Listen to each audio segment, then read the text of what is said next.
നമസ്തേ.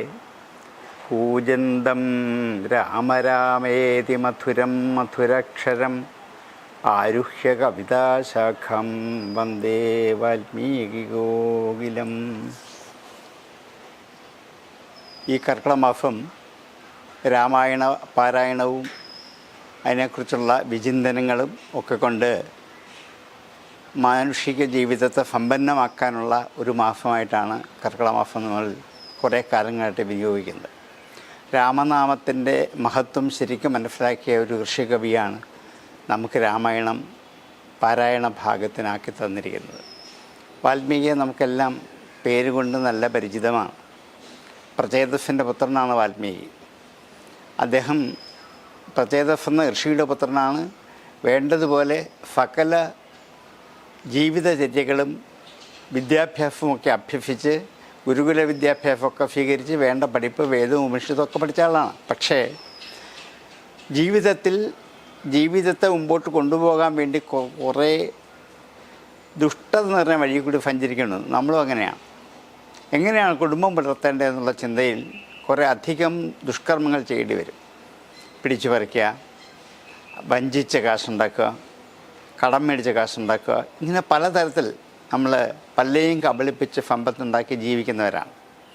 ഒരുപക്ഷെ ഇദ്ദേഹം അങ്ങനെ ആയപ്പോൾ ഒരു കാട്ടാള വൃത്തി സ്വീകരിച്ചുകൊണ്ട് രത്നാകരൻ എന്നൊരു പേരിൽ അറിയപ്പെട്ടു എന്ന് മാത്രമേ ഉള്ളൂ.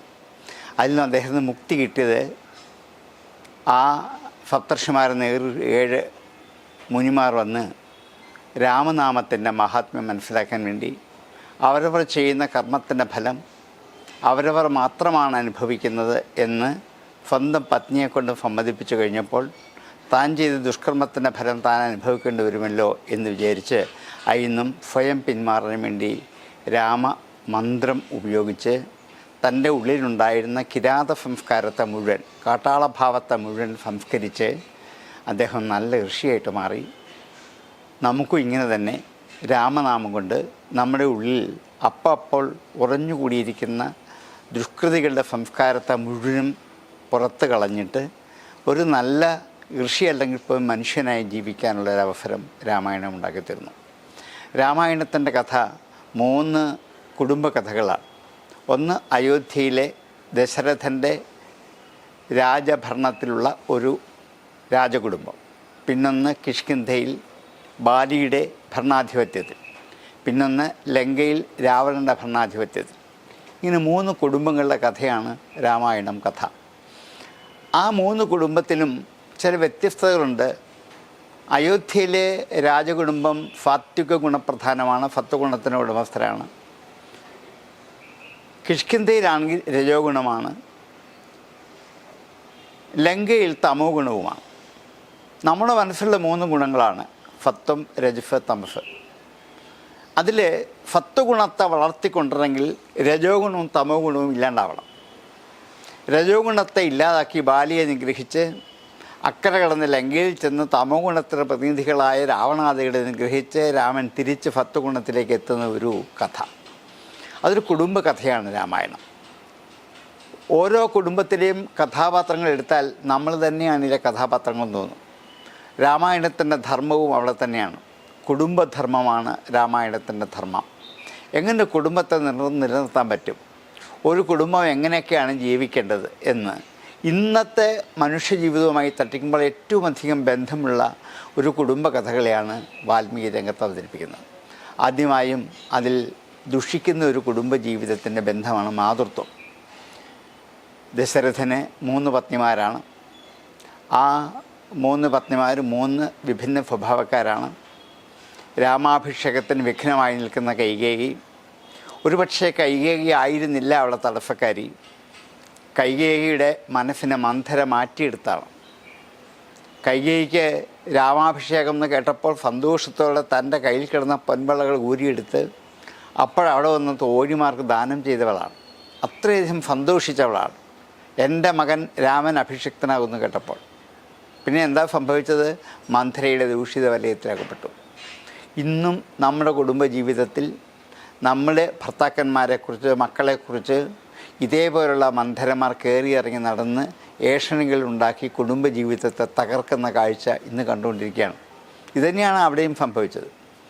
അപ്പം ഇങ്ങനെയുള്ള മന്ധരമാരുടെ വാക്ക് കേട്ട് വിശ്വസിച്ചാൽ ആ മനുഷ്യ മനസ്സിനെ മാറ്റിയെടുക്കാൻ കഴിയും എന്ന് മന്ത്രിയിൽ കൂടി നമ്മെ ബോധ്യപ്പെടുത്തി.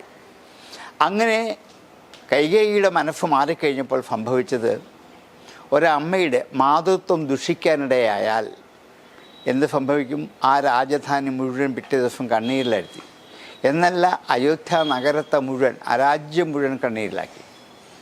ഒരു കുടുംബജീവിതത്തിൽ ഒരു മാതൃത്വം ദുഷിക്കാനിടയായാൽ അത് ആ കുടുംബത്തിലെ അംഗങ്ങളെ മാത്രമല്ല നാടിനെ കൂടി ബാധിക്കും എന്നൊരു തിരിച്ചറിവ് ഈ ഒരു ചെറിയ കഥയിൽ കൂടി നമ്മുടെ ഉള്ളിലേക്ക് എത്തിയിട്ടുണ്ട്. ഇനിയുള്ളത് ഏറ്റവും തകർന്ന് തരിപ്പണമാകുന്ന മറ്റൊരു ബന്ധമാണ്, ശിഥിലമാകുന്ന ബന്ധമാണ്. വാൽമീകി രാമായണത്തിലും അധ്യാത്മരാമായണത്തിലും കാണാം സാഹോദര്യം. സാഹോദര്യം വാസ്തവത്തിൽ വാൽമീകിയുടെ രാമായണം ഒരു വലിയ പ്രദർശനശാലയാണ്. അതിലെ ഓരോ സ്റ്റാളുകളിൽ ചെന്ന് നമുക്ക് ഓരോ കഥാപാത്രങ്ങളെ കണ്ടുപിടിച്ചിട്ട് വേണ്ടത് സ്വീകരിക്കാം, അല്ലാത്തത് തിരസ്കരിക്കാം. മാതൃത്വം എന്താണെന്ന് കാണിക്കാൻ 3 സ്റ്റാൾ ഒരുക്കി വെച്ചിട്ടുണ്ടായിരുന്നു. അതിൽ നമ്മളിപ്പോൾ കയറിപ്പോയത് കൈകീയുടെ സ്റ്റാളിലേക്കാണ്. എന്തുകൊണ്ട് മാതൃത്വം ദുഷിച്ചു എന്ന് വ്യക്തമായി, അതുകൊണ്ടുള്ള ദോഷഫലവും വ്യക്തമായി. സാഹോദര്യം കാണിക്കാൻ 4 സ്റ്റാൾ ഒരുക്കി വെച്ചിട്ടുണ്ട്, 4 പ്രദർശനശാലകൾ. ഒന്ന് അയോധ്യയിൽ രാമലക്ഷ്മണർ, എത്ര സൗഹൃദമാണ്. ഈ 2 ജ്യേഷ്ഠാനന്മാർ തമ്മിലുള്ള ബന്ധത്തെ ആർക്കും മാറ്റിയെടുക്കാൻ പറ്റില്ല. യമധർമ്മൻ വിചാരിച്ചിട്ട് പോലും പറ്റിയില്ല, ആര് വിചാരിച്ചാലും മാറ്റാൻ പറ്റില്ല. അത്രയ്ക്ക് ദൃഢമായി ഉറച്ചൊരു സഹോദര്യ ബന്ധം. എത്രയെത്ര ആൾക്കാർ എത്ര പ്രാവശ്യം ശ്രമിച്ചിട്ടും ഒരിക്കലും ആ ബന്ധത്തിന് അയവുണ്ടായില്ല. ഇത് മനുഷ്യജീവിതത്തിലേക്ക് പകർത്താൻ പറ്റിയ ഒരു വലിയ മകുടമായ ഉദാഹരണമാണ്. തൊട്ടപ്പുറത്ത് കിഷ്കിന്ധയിൽ 2 സഹോദരന്മാരുണ്ട്, ബാലിഫ് ഗുരുവന്മാർ. അനുജനെ കണ്ടാൽ അപ്പം തന്നെ കുത്തി വീഴ്ത്താൻ കത്തിയുമായി ഓടി നടക്കുന്ന ഒരു ജ്യേഷ്ഠൻ ബാലി. ജ്യേഷ്ഠനെ പേടിച്ച് പർവ്വതത്തിന് മുകളിൽ കയറി ഒളിഞ്ഞു താമസിക്കുന്ന അനുജൻ. ഇന്നത്തെ ഒരു കുടുംബജീവിതത്തിലെ അവസ്ഥ തന്നെയാണ് വാൽമീകി അന്ന് എത്ര വർഷങ്ങൾക്ക് മുമ്പാണ്. വല്ല മാറ്റമുണ്ടോ? ഇന്നും അത് തന്നെ നടക്കുക. സഹോദരി ബന്ധം ശിഥിലമാകുന്നു. എന്തുകൊണ്ടാണ്? 2 സഹോദരന്മാർ തമ്മിലുള്ള പോരാണ്, വാക്തർക്കം, അടിപിടി. അവസാനം ഇവരെ തങ്ങളെ കൊല്ലാൻ വേണ്ടി വാശി പിടിച്ച് ആയുധവുമായി നാട് നീളെ ഓടി നടക്കുന്ന 2 സഹോദരന്മാർ. ഇത് അടുത്തൊരു പ്രദർശനശാലയാണ്, അവിടേക്ക് കടന്നു വരും. അത് വാൽമീകി പറഞ്ഞ് മനസ്സിലാക്കും, വേണമെങ്കിൽ സ്വീകരിക്കാം, അല്ലെങ്കിൽ അത് വിട്ടേക്കും. അത് നമ്മൾ പകർത്താൻ വേണ്ടിയല്ല, അങ്ങനെ ആവാതിരിക്കാൻ വേണ്ടിയിട്ടാണ്. ഇനിയും ആ കിഷ്കിന്ധയിൽ തന്നെ 2 സഹോദരന്മാരുണ്ട്.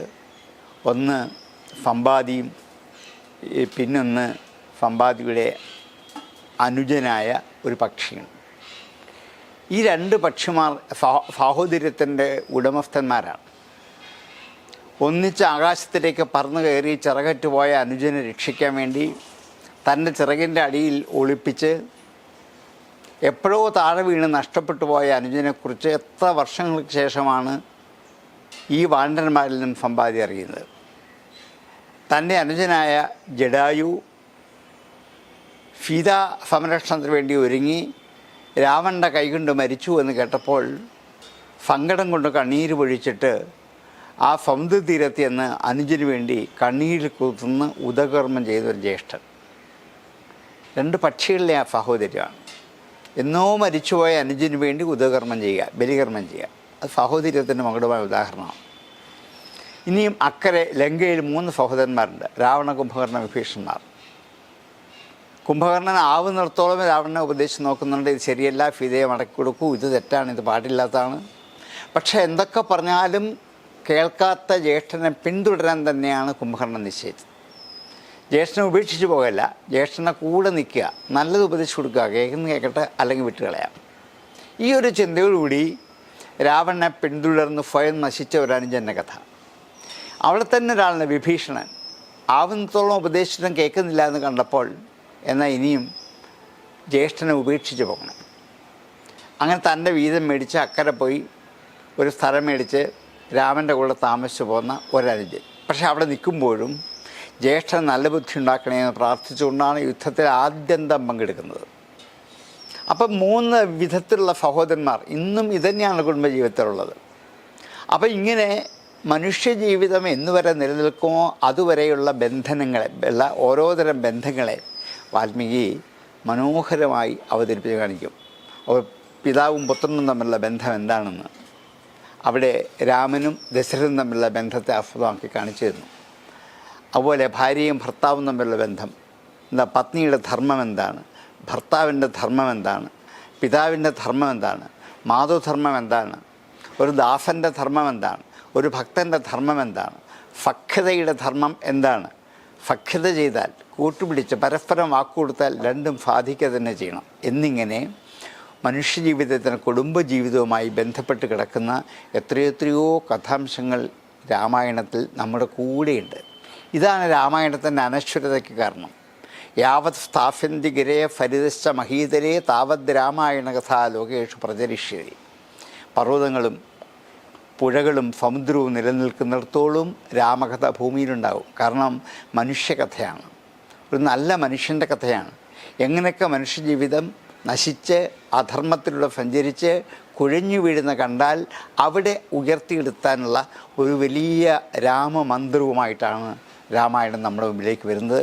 ഓരോ കുടുംബജീവിതത്തേക്കും ഇറങ്ങിച്ചെല്ലുമ്പോൾ ഇതേപോലുള്ള മഹനീയമായ പല പല കാഴ്ചകൾ കാണാം. അവിടെയൊക്കെ രാമായണം പ്രസക്തമാണ്.